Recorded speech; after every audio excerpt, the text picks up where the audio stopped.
You're in a smaller market. You can neither attract nor retain talent for a variety of reasons. Mhm. Maybe one of them is you're in a rural area. So I'll give you an example. If you're from my hometown of Trinidad, Colorado, that's going to be very difficult to attract somebody highly technical, young, that's looking for the nightlife or the opportunities of Denver or Los Angeles or San Francisco. So what do you do if you're an organization facing A grade attackers, but you can't attract and retain A grade defenders and talent? Mhm.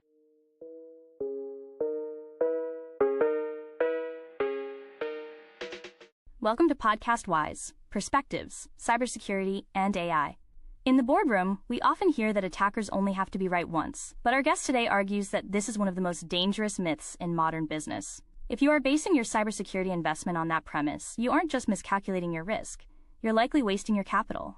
Today we are joined by Brian Zimmer, Field CISO, at CyberMaxx. With over 26 years in the trenches of InfoSec, Brian bridges the gap between the technical how and the economic why.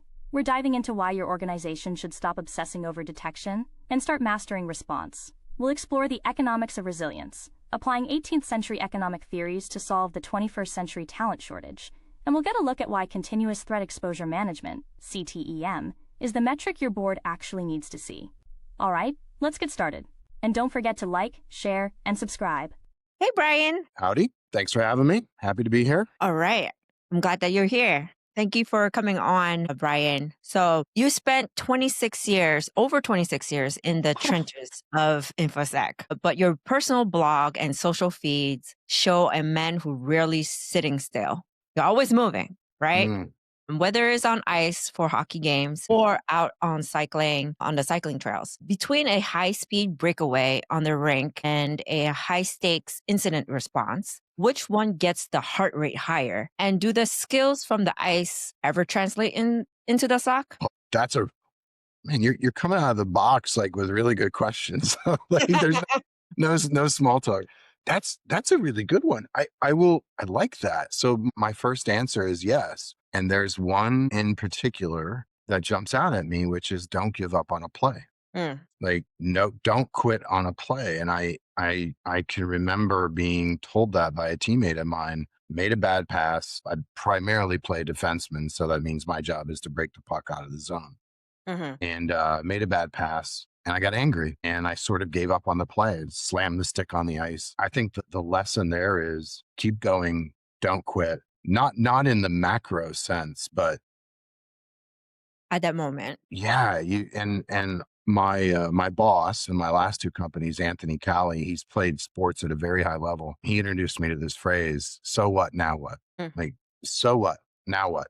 Like, you cannot dwell in the past. You've got to keep moving. That includes, these micro events, bad pass, or has your career not gone the way you've wanted it to? Is this incident worse than you thought it was going to be? Is the customer angrier than is rational? So what, now what? You gotta keep going. You gotta stay in the play until the end. Nice. Nice. So you've seen in the industry move from simple systems administration to complex cloud native environments. Looking back at your journey, what is the one conventional wisdom of the past that you believe is now actually dangerous for a modern C-suite to follow? Right. Sounds like somebody's done their homework. And that Yes. someone would be you. Yes. Funny story on that phrase. So I was introduced to that phrase. It's a John Kenneth Galbraith. So for those of you not familiar, he's an American economist, introduced this term conventional wisdom. The short version is the short explanation is these are things that we tell ourselves that we believe are true, but upon further inspection, they're not. So there's a bunch of them, I think, in InfoSec that are, I'm going to use the word dangerous. And I think a couple of them are 60% of attacks are internal. So this is a thing that I still hear in 2026, which I Okay. think is bizarre. And I think it's just laziness. The other one that I really don't like that I think gets more people agitated is, you've probably heard it. defenders have to be right all of the time. Attackers only have to be right once. My belief, and I think I have a fair amount of data and I have a fair amount of anecdotal data, is that nothing could be further from the truth. And if you look at some of the work that folks like Halvar Flake have done and others, and people that are infinitely smarter and more accomplished than me, I think that shows you that actually it's not true. Attackers are constantly being wrong, but the difference is they're getting feedback. They're getting feedback that says, this is not the right account. This is the wrong system. This is the wrong way to go about this. I'm going to pivot. And so we as defenders interpret that as them being right once, when in reality, they've had to be right a bunch of times. That includes up to the point where they're going into action on objectives. They still have to be stealthy. They still have to exfil data quietly so as to not alert the defenders. So those are my two hot button conventional wisdom Okay. nuggets. So basically, you're saying that the advisory would be they are right all the time. It's just they're not right at that moment. I would say that attackers spend a lot of time gathering intelligence. They spend a lot of time probing systems. They spend a lot of time learning. And in that learning, they discover that they're wrong. They discover that they can't pivot, that they can't get credentials on system XYZ, that what they thought was admin was not admin, et cetera, et cetera. So I think we do ourselves as defenders a disservice when we say that they only have to be right once. Right. I think they have to be right a lot. And more importantly, and I think here's a point, when they are wrong, the question that we have to ask ourselves as defenders, do we make their wrongness, I don't think that's a word in English, do we make it expensive? Meaning, does that wrongness generate an alert, an event, an alarm? Is there some mistake that they've made that is so loud that it draws our attention to what they're doing? Okay. I've actually never articulated that point before, but a lot of people before me that, again, are infinitely smarter have talked about time-based defense, about imposing costs on attackers. It's all kind of in that same conversation. Okay. Now, you've given a fascinating talk on leveraging Adam Smith and David Ricardo's theories on specialization and division of labor and security operations. In an era of talent shortage, how can these 18th century economic principles help a CISO optimize their budget and human capital today? Yeah. Again, I had no idea that you were going to be doing this much research. So hats off to you. I'm thorough. So I think in the last two companies I've been a part of and some clients from some previous lives, here's what I've experienced. You're in a smaller market. You can neither attract nor retain talent for a variety of reasons. Maybe one of them is you're in a rural area. So I'll give you an example. If you're from my hometown of Trinidad, Colorado, that's going to be very difficult to attract somebody highly technical, young, that's looking for the nightlife or the opportunities of Denver or Los Angeles or San Francisco. So what do you do if you're an organization facing A-grade attackers, but you can't attract and retain A-grade defenders and talent? I think the message from that talk that you're referencing is you've got to partner with somebody that can. Oh, by the way, the other factor here is return to work or return to the office. Yeah. A lot of these organizations in some of these towns, and I'm based in Charlotte, North Carolina, there are a couple on the other side of the border in Spartanburg, South Carolina, for example, and other towns in South Carolina where they're saying, you've got to come into the office. And the talent is saying, no, I don't. I'm just going to move to Charlotte, or I'm going to take a remote opportunity someplace else. So this is a long-winded way of saying you've got to partner with an organization that does what, for example, my employer, CyberMaxx, does, which is bring excellence to managed detection and response. You do your thing, which could be manufacturing furniture, textiles, et cetera. Again, I'm in the Carolinas. That's what we do other than banking. You do what you do, and you let us, or you let the experts in the managed detection and response, the SOC space, incident response, digital forensics, pen testing, et cetera, you let them do what they do well, and you partner together, and you will have a better outcome than if you were trying to do it yourself. It's highly Yeah. inefficient. Somebody that makes furniture, in my humble opinion, shouldn't really be having a staff of 800 or 80 researchers and threat detection engineers like we have on our staff. This also applies to AI, right? You, Mhm. you can harness AI in your manufacturing process, but should you really be spending the time building AI, crafting novel detections in your incident response or in your SOC? I don't think that's the best use of your time and talents. So division of labor, let the experts do their thing. You're an expert in your thing.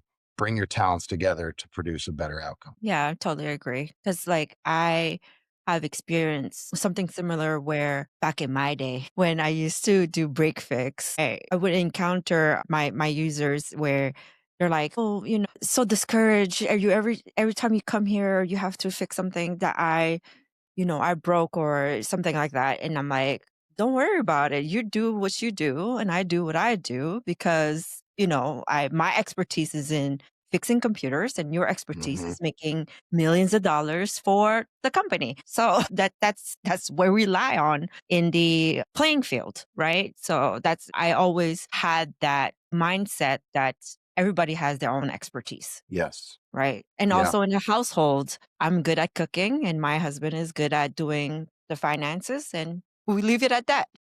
Yeah. Yeah. It was interesting too, because that talk I gave harnessed some classical education I had on China and Chinese history. And in particular, that was a reference to, I started that talk, and I was given this last year, talking about the Qing dynasty and how they chose a more isolationist path. And then I did a compare and contrast to other dynasties, Shui dynasty, Tang dynasty, and then, the economic reforms in England post Adam Smith, et cetera, et cetera. But it is interesting to see the choices that organizations make. Now, I will say, again, I'm in Charlotte. Bank of America is 30 blocks away from me.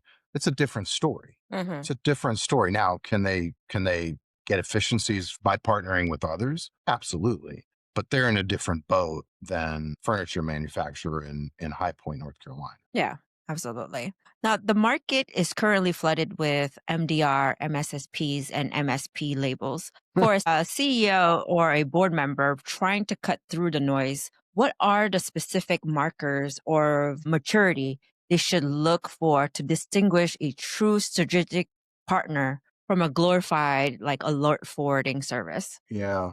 That's a good one too. And anybody watching this, these are newish questions that I wasn't completely they're custom crafted questions that I do not have talking points prepared for. So this is great. Because you listen to these podcasts sometimes, you're like, dude, are you reading from a script? Because this is really boring. Ryan? Yeah. I think there's a couple things, and I learned this in my days working as a consultant at FedEx. I would bring in a new solution or something interesting, and the body language would be this. Okay, tell me about this company. Where's their funding? How long have they been around? Who are they backed by? How long are they going to be around past this point, Zimmer, when you brought them up? Because we are not going to engage in a fly by night or engage with a fly by night organization. We are not going to have an organization that's part of ours, part of our partnership of organizations, that's going to be gone. So that's the first thing. And I came across this recently. A CISO said, why am I going to stake my reputation on you? Not talking to me, but an organization that I was a part of. And leadership all responded with, because you have my personal stake. You have my personal guarantee. Well, you know what's interesting? None of those leaders are there. Yeah. So that personal guarantee is gone. Right. So maybe that CISO was asking the wrong question. So first of all, is your organization stable? Is your organization backed by private equity? Is it bootstrapped? Is its funding secure? Is its product stable and GA, do people believe in it? Do your peers believe in it? Have you called all of your CISO friends and said, hey, I just met with so-and-so. What do you think? I think that's the first thing. Listen, we're a small group of people still in 2026. We all know each other. There's a couple phone calls you can make to figure out if solution XYZ is good. Okay. Now, you mentioned MDR. You are 100% right. It is an incredibly competitive, incredibly crowded space. I think it's really important as a buyer to understand the differentiators. For example, attack surface management, threat and exposure management, threat hunting. There's a bunch of things that everybody does, but the questions are, how do you do it differently? So, for example, your cyber threat exposure management. Are you going to give me a report once a month? Is this constantly updated? If it's constantly updated, is it going to be ingested into whatever it is, your AI model, your SOAR model, et cetera? Or is this just a lazy spreadsheet that I'm going to get once a month and it's going to go nowhere? Threat hunting. Most people have threat hunting at this point. I would say if your MDR, if your SOC provider doesn't do threat hunting, you probably need to ask why and maybe look someplace else. But the real questions are, can I do a custom threat hunt? Can I do it with you? Can I give it to you as my SOC provider? What are the actions that come out of that threat hunt? Is that threat hunt then ingested into the ticketing system and into your normal SOC function? Let's see, what else? We talked about CTEM, we talked about threat hunting. Oh, here's another thing, SLAs. Dig deep in your SLAs. So if you're a CISO, if you're a buyer, to be frank and candid, SLAs can be really smoky and they can be really mirrory. So smoke and mirrors. When you say mean time to detect, what does that really mean? When you say mean time to respond, what does that really mean? If something is a critical or past a critical, when you as my SOC provider, when you as my MDR provider see it, what are you doing? Are you just going to say, hey, I notified you? Or are you going to get cracking on that alert? Are you going to do a full scope of compromise assessment? Are you going to move to evict that threat actor? And are you going to then move to full DFIR if we need it? Are you containing that thing on your own? Or are you waiting for me? Because if I'm that furniture manufacturer in High Point, North Carolina, I'm 8x5. You, my MDR provider, my SOC provider, are 24/7. I don't expect you to wait for me. I don't expect to get a call that says, what do you want me to do? I expect that when you call me in 15 minutes for a high severity alert that is now an incident, I expect to join the incident response triage call. And I expect the status to be, we have moved to contain it. We've moved to eradicate and to evict, and we are moving to a full DFIR stance. Obviously, depending on the severity. We get this a lot with some of our prospects and customers because our SLAs are crafted a little different. What we say is within 60 minutes, we are going to have done a full scope of compromise, full assessment, move to evict. Some people interpret that as, so I'm not going to, again, I'm doing the body language intentionally. Oh, so I'm not going to know for an hour on a critical? No. We will notify you immediately. And using our tech stack, things like SentinelOne or CrowdStrike, we will know and we will take those actions and we will let you know. We will respond and notify you using our agreed upon incident response process. Nice. So I went on a long journey. What did I miss in your question? Anything? I don't think so. Okay. And if we did, we'll come back to it. So your philosophy places a heavy emphasis on response. Many organizations spend millions on seeing the threats, but fail at stopping them. Why is the detection of failed metrics without an integrated automated response strategy? Re-ask that question. I think I got it, but. Okay. So your philosophy places a heavy emphasis on response, the big R. Many organizations spend millions on seeing the threats, but fail at stopping them, right? Why is detection a failed metric without an integrated automated response strategy? Okay, that's good. Yeah, so that dovetails nicely off of what I said. I think we should put a little pin on the conversation around restore. Mm. because restoring and recovering is an area where we do a terrible job. And Sunil Yu, again, better, smarter, wiser than me. Sunil Yu has been talking about this for years, and I believe that he's spot on. So my answer to your question is why. I think the why on why we over rotate to detect is because I think that's where the OEMs, I think that's where the vendors, I think that's where the legacy market was. We're going to let you know. Okay. And then what? So Now, what? great. Now Now what? what? Yeah. Now, what's the response? Have you taken the device off the wire? Have you taken the segment off the wire? What have you done with that S3 bucket? What have you done with those personas, those machine identities, with those certificates? What have you done? So I think we've over rotated to the wrong metric. Mm. And I think the metric and of course the dovetail off of that is recover, which is again an area where I think so few people are prepared. I spent time at a financial that legitimately confused their backups. So and I'm trying to be very evasive here so it doesn't give off who it is. But if you're doing synchronization on your database, that's not the same. Mm-hmm. If you're syncing between 3 sites, 4 sites, 5 sites, and you're syncing bad data, or you're syncing no data, or you're syncing data that's been removed or tampered with or whatever, that's not the same as pulling back last known good data. Yeah. And it's surprising to me the level of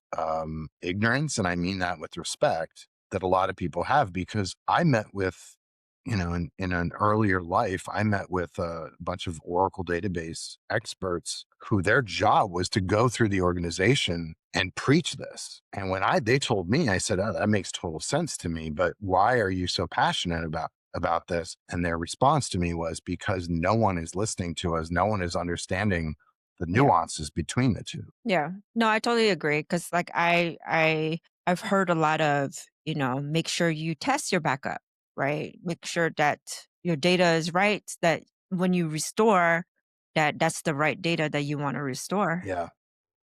right? Yeah, there are. I've got some friends over at Pure Storage, great organization, lots of smart people. But experts in the storage space will tell you that our numbers still have not improved. The percentage of organizations that can successfully restore from backup, no matter what the media the media are.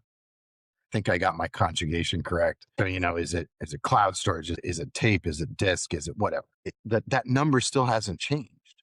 Mm-hmm. And it's anywhere from 42% on the high side to all the way down to 19%. Those are Ooh. the numbers I've seen. Additionally, I will say that 72% of all statistics are made up on the spot. We don't know. Yes. So you talked about CTEM earlier, and CTEM is becoming a massive focal point for Mhm. gardeners and industry leaders. For the non-technical executive, how does CTEM differ from traditional scan and patch vulnerability management, and what is the specific ROI on this shift? ROI, I don't know if I can speak to competently, but let me take a stab at this answer. Okay.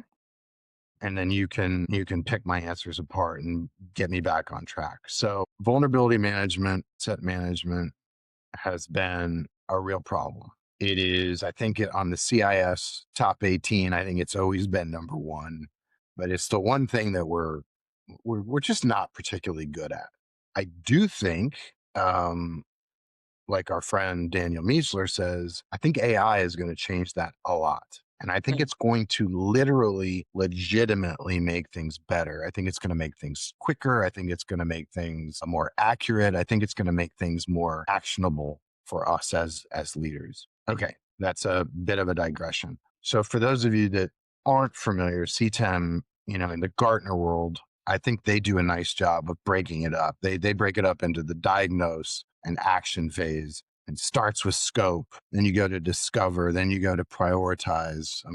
Then you go to validate, then mobilize. So all along this process, you're discovering. What are you discovering? Well, you're discovering doppelganger domains. You're discovering compromised credentials. You're alerted to activity on the dark web, expired certificates, any number of things. You then move to prioritize. So when I was at Bank of America, our leader was Craig Hinckley. He's a great leader in the industry. This is the first time I saw this in action. We had a Cisco vulnerability. And he said, okay, listen, external facing is top priority. I want action on it. If it's in the DMZ space, that's a lower priority. If it's internal, that's even lower priority. But we have got to prioritize. This vulnerability cannot have the same amount of action on it in the 3 zones. The top priority is externally facing because that's where the malicious third parties are.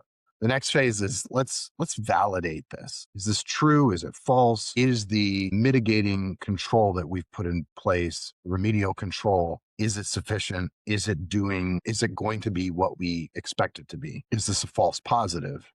Next, let's mobilize. Let's have that conversation. Let's have that all hands on deck that I'm referencing, and let's take action. That's the next phase. Let's take action on this thing. And there's a lot of really weird terms around attack surface management, et cetera. So there's a lot of acronyms, but that's basically the life cycle that our friends at Gartner tell us that Okay. What did I miss? Because there's no way I answered that question in full. That's all good.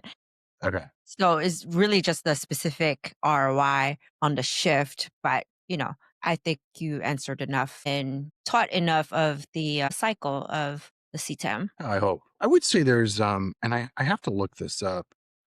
The folks at HackerOne have a really interesting metric, and it's something like return on mitigation or something like that. So Okay. they have a really good way of showing like what is the ROI, because it's hard to quantify. And so without pulling up a web browser and looking, I would encourage the watchers and listeners to go research how HackerOne does it, because I think the concepts are really congruent, and HackerOne does a great job of saying, look, you're bubbling up vulnerabilities, but how do you present ROI back to the board? I think it's return on mitigation. I think that might be the way they do it. Okay. But anyway, Yeah. No, action item for listeners. Yeah, it makes sense because, the return on investment, when you pay a lot of money on, a tool, you want to make sure that it is not just a cost, right? It is something Yeah. there's a good return on it Mhm. versus, right now there's what's it called? A ransomware, Mhm. right? If there's a ransomware out there and they're asking for $5 million. If you had spent maybe a good million on it, you might not have had that ransomware, because Yeah. ransomware it will cost more than $5 million because you got to do everything after it versus doing instead of investing prior to Yeah. the ransomware. But it's a hard pitch to make. And this Yeah. is the thing where I think people who have never been a client before and have never had to make that pitch to their leader, have never had to make that pitch to the CISO, the CIO, the CEO. I think it's easy to say from the cheap seats, but it is really difficult to message what you're talking about. And again, that's why I think the folks at HackerOne have done a really nice job with their messaging, which is, let us show you the return on mitigation. And that is what it is. I looked it up. So I was right all along. I should have trusted my judgment, right? But it's not trivial too. And since we're just talking, like, I think that's the other thing that we, as outsiders, and when I say outsiders, I mean people who are not the client. So we're partners, we're sellers, we're resellers, whatever we are. It's really easy for us to say, well, they ought to do thing.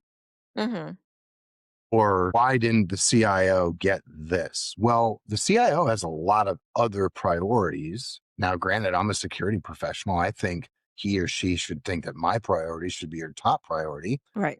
but that may not be the case. So it's a balancing act. And I think what the outsiders do, or people who have never worked for a client, they miss that point. And I think they do so to their own detriment, quite frankly.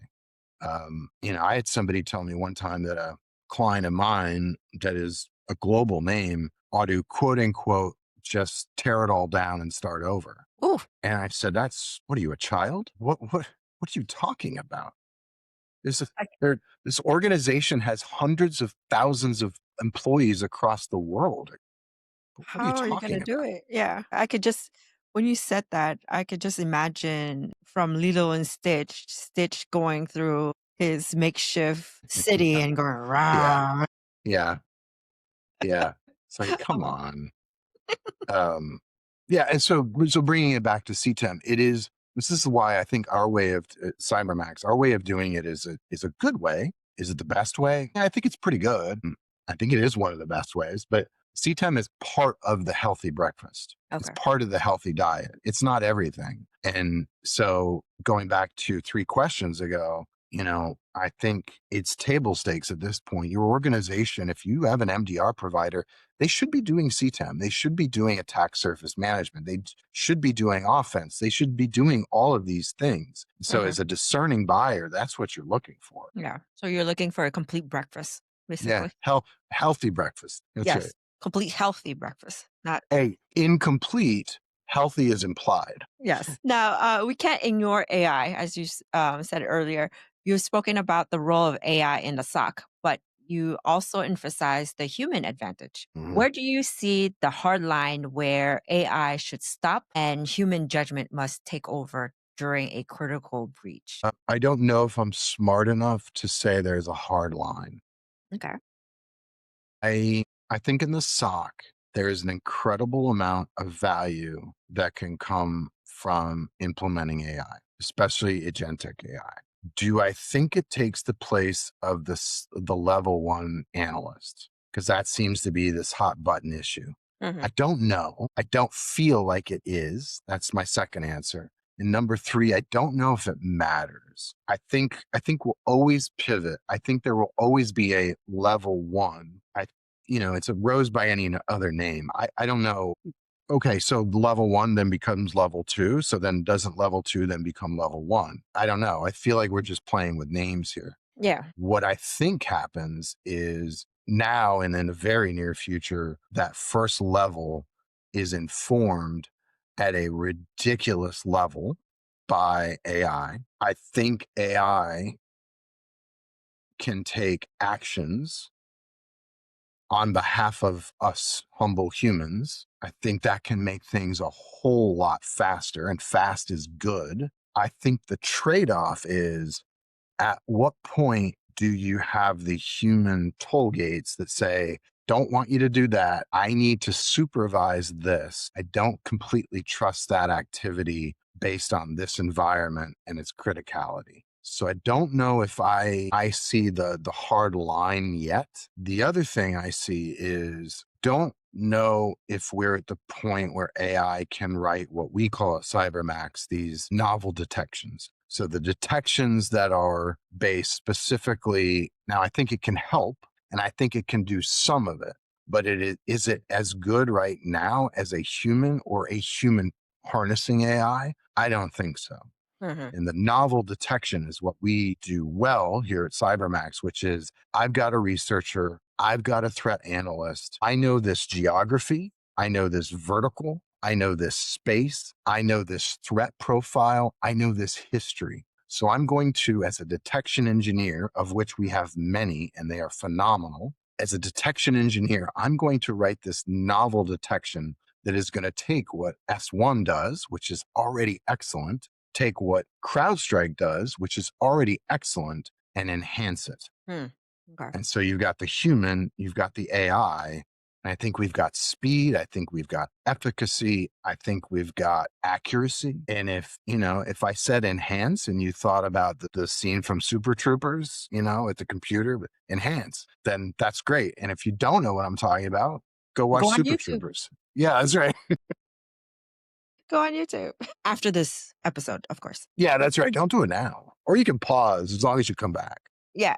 Exactly. So, beyond the benefits, what keeps you up at night regarding how the bad guys are using AI to bypass signature based detections? And how does your technology driven message address an enemy that is now evolving at machine speed? Yeah. There's a couple questions in there. So I think speed is the thing. Hmm. Again, I'll reference a guy that's been incredibly informative and influential on me in the way I think, which is Halvar Flake. I think his real name is Thomas Dolan. So, he's always talked about, this feedback. As an attacker, you're always getting feedback. And as defenders, we don't have the luxury of that feedback or the benefit of that feedback. Well, by harnessing AI, that feedback, that creativity, and there's this phrase that he and Harun Mir and other guys use, which is, I think it's, you're piecing your attack together with bubble gum and scotch tape and masking tape, duct The, tape, any tape. the Yeah. MacGyver way. Whereas defenders, we don't think that way. Hmm. AI is going to make that so much faster, so much more effective, and so much more dangerous. Now, does that mean in the future we've got competing AI and models battling each other? Yeah, probably to some Hmm. extent. But I think the thing that keeps me up at night is I don't think as defenders, well, we've always been one step behind attackers, but I think they are a step ahead right now in harnessing AI for quick, effective offense against us. So I rambled for so long, I forgot the two other nuances in your question. Hold on. Let me get back to it. So did you. That's good. That's good. Okay, okay, hold on. So beyond the benefits, what keeps you up at night regarding the adversaries are using AI to bypass signature-based detection? And how does the technology-driven message address an enemy that is now evolving at machine speed? Yeah, I think on that second point. So for watchers, listeners, we at CyberMaxx, and this is, I have to represent my employer at some point. We talk about how we're technology enabled. So what does that mean? We believe that the manufacturers, many of them, have really made a nice mousetrap. CrowdStrike is excellent at what they do. SentinelOne is truly excellent at what they do. So we harness those technologies with some in-house technologies Enhancement. as well. Yeah, enhancements. Hey, there's the second time we use that. But I think our main point here is that we're not out creating software and hardware for that matter. We are driven by our partners. We master our partners' technologies. We master our clients' environments. We have a deep, rich, and robust understanding of our clients' environments.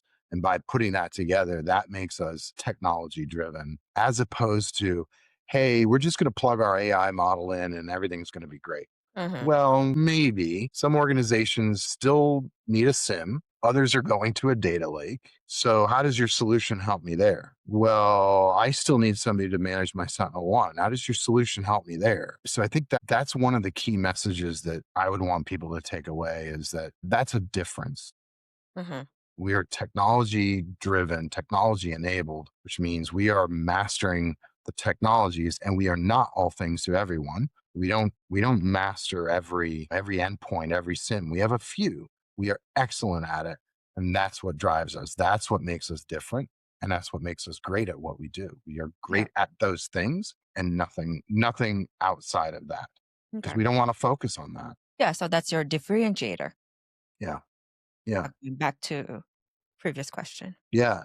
And I've lived it before. Mhm. You get a customer that says, I've got Cisco endpoints. What can you do for me? I can ingest and I can respond and I can do a great job, Mhm. but we are technology enabled here.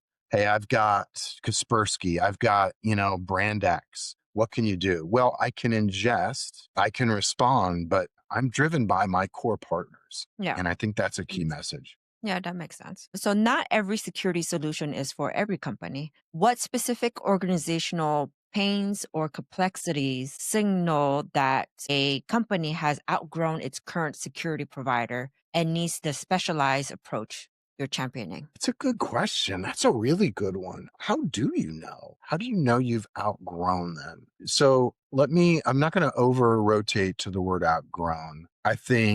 I think there's a couple of things. Are they still a partner? That's a word that I've heard a lot in the last 2.5 years. Are they still a partner? Hmm, Do they show up at their QBR ready to go? okay. Are they at table? Are they on camera? Is their data good? Are they innovating? Are they thinking about EDR for the browser, like the guys at Push Security are doing? Excellent company, excellent product.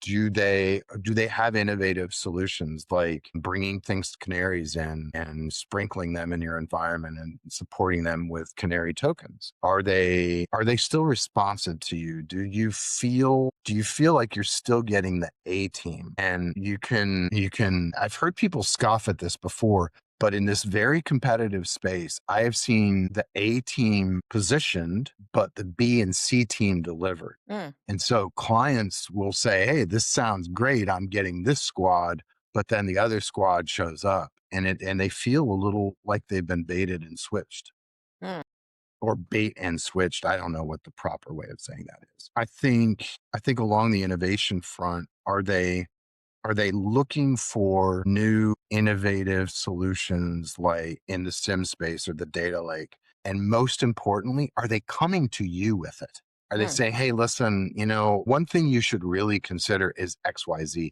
Or do they still just consider themselves a commodity? And that's the thing. Are you a partner?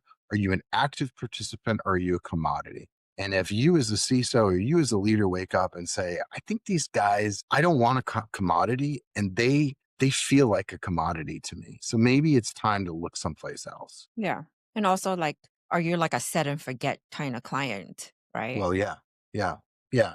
I think the other thing is along the partnership innovation talk track is your partner, is your MDR, is your SOC provider, are they bringing you suggestions? Are they bringing you mitigating controls? Are they bringing you things that you haven't thought of and suggestions and changes in your architecture? Are they bringing you new OEMs and new solutions? I think that's really important. And a lot of times I hear this, especially in the SecOps space, and you see this a lot in offense as well, in pen testing. Okay, we've delivered our report. We can never discuss product. We can never discuss compensating controls. We can never discuss controls. Well, if static code analysis would have fixed that, I think it's okay to talk about a good SaaS tool. I think it's okay to talk about a good DAS tool. I think it's okay to talk about ways that AI may leapfrog those two technologies. I think it's okay. You just have to know the time and the place and the context.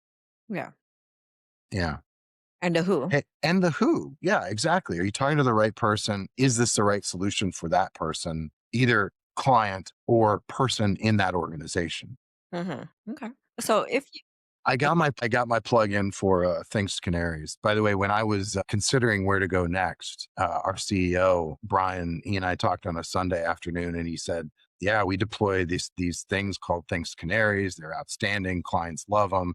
I'm like, "That's it, Brian. I'm in. Any organization that is thinking like that, that's an organization for me." good, good. So if we were to sit down 3 years from today, let's do another podcast 3 years from now. But of course, we'll do more before that. What is the one emerging threat or shift in the cyber threat exposure landscape that we aren't talking about enough today, but will be top 3 board agenda items by then? This is where you're going to make me potentially look foolish. All right, Never, never.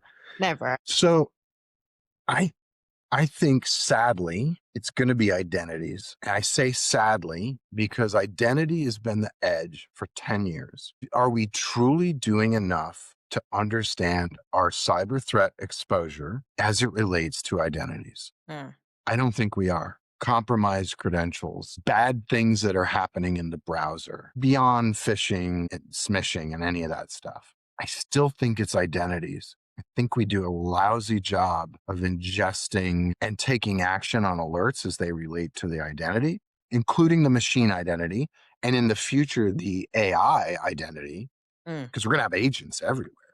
right. Are we able to understand the entire footprint and take action on it? I don't think we are. Yeah, because there's a lot. There's a Yeah. lot of things to consider in the identity space because, like, you're also like context wise, right? You have to put into the context for the identity. You could have the HR data come in and identify that employee, but they also have their emails, they have, accounts, different accounts, and all of those things. Then you have to relate it all together relationally and make sure that everybody, like that identity itself is being watched over, right? Because, like, let's say that I'm an admin, I would have two identities, hopefully. The admin one and then my regular work one, right? Right. So, like, hopefully I would have two, depending on the employer's policies. But I would say I would hopefully have two, but then you would have to merge those two to be able to say, hey, this is 10, right? Because Yeah. if admin 10 is in Bogota, but employee 10 is in Maryland, which one do you trust? I imagine that someone who is an expert in identity governance and management would have some strong feelings on this. Many of them would say that your premise is probably wrong in that you don't have two identities, not really. So, well, yeah, I don't want to get overly technical, but I, I'm not saying you're wrong. I'm saying that they might disagree, Yeah. and that I've been in organizations that do it both ways. Mhm. I don't know what the right answer is. I personally like the single identity, but I'm steering clear of that hornet's nest. No, no, I get it, but that's something that, you think about that, all some organizations have admin 10 and just 10 green, right? Like, Yeah, exactly. so what do you do with that? Yeah. Yeah, exactly. Yeah. Yeah, I'm actually going to give myself a decent grade on that question. Again, like I didn't fully think about that one. Definitely wasn't prepared for it, but I think that is the answer, or at least that's my opinion. I Yeah. still think we do a lousy job of managing identities. I think we are way better at managing auth, escalation of privileges, et cetera. But yeah, there's a lot of work to do. And I think as responders, yeah, I'm concerned because the one thing I hear a lot of is impossible travel. Like, okay, great. Impossible travel is a detection and a use case that you can build into most platforms. Yeah. But we've been talking about that for 20 years. There are far more complicated, complex, and impactful mechanisms and actions that attackers can take that are new and novel and interesting. It's Can not you dive into one of those? no, not in the remaining time that we have. All right, all right. Hold on a second. Let's see. All right. So, in the data driven athlete that you are, you previously noted that you have a fascination with data tracking tools to measure Mhm. performance. In an industry notoriously for burnout, how do you personally use data or metrics to ensure you and your leadership team are maintaining peak rather than just grinding? Yeah, that's a good one. I don't know if it's as metric driven. I would say if this is an HR discussion, well, let me just stop there. Are we talking about managing people? Is that really what you're getting at? Yeah. Okay, good. I'm glad you asked. Yeah, I think burnout is a real thing. Number one, I don't think anybody's going to disagree. Number two, I think that this industry is very stressful, especially if you're operational. Although I don't mean to exclude anybody else. Developers' lives are very stressful, et cetera. I think, especially depending on the role you're in, the stakes can be very, very high. I also think, to address the elephant in the room, in 2026, the world is drastically different than when I started in 1999, especially if you're younger and you're coming up, and there's a lot less certainty, socioeconomic, political, whatever. So that's the first place. And I will tell you a really great piece of advice my buddy Brian McHenry gave me. I was taking on a new team and I said to him, Brian, I'm concerned I'll be a bad leader. And he said, that tells me that you'll probably be a good one. He said, Brian, it's like having children. The best fathers are the ones that stress and worry that they will be a bad father. So I think from an HR perspective, you start there. Are you worried that you're going to be a bad leader? And if you're worried about it, what are you going to do? Are you going to closely monitor PTO? Are you going and encourage people to take it, encourage people to disconnect? Are you going to encourage people, including your leadership, to help train people up? to get them to black hat, nah, not black hat, to get them to DEF CON, to get them to B-size, to get them out in the community to get recharged? Are you closely monitoring their hours, their travel, the telltale signs that they're kind of approaching burnout? Are they quick to anger? Do they show these signs? So is it quantitative? Sometimes. Mhm. Is it more qualitative? I think it is. And I Yeah. think that goes back to being an experienced people manager. By the way, I'm not saying I'm a good one. That's not for me to say. That's for employees of mine. What I can say is I care. What Yeah. I can say is I don't want people to be burned out. I don't want people to be sad. I don't want people to be estranged from their families. Like, this, after all, is just a job. Our job at CyberMaxx is really important to our customers, but we have to balance that. Right. You have to balance that. Your family comes first. And if you are throwing up those quantitative, and to your question, I'm sorry, qualitative, and to your question, quantitative yellow and red flags that something is off, I think a good leader needs to take action on that. And I Yeah. think a good leader needs to listen, listen to the data, listen to the employee, listen to the people around that employee. Yeah, that was a long-winded response. What did I fully answer your question, or did I gloss over? You answered it. You Okay. answered it the best way you can. Yeah. Yeah. No, that was great. So I thank you so much, Brian, for coming on and joining me on this episode. I truly appreciate your time and your advice on basically everything from A to Z, right? So thank you. You're very welcome. And thank you to the listeners, the Wise crew, and I will see you guys next time. Bye.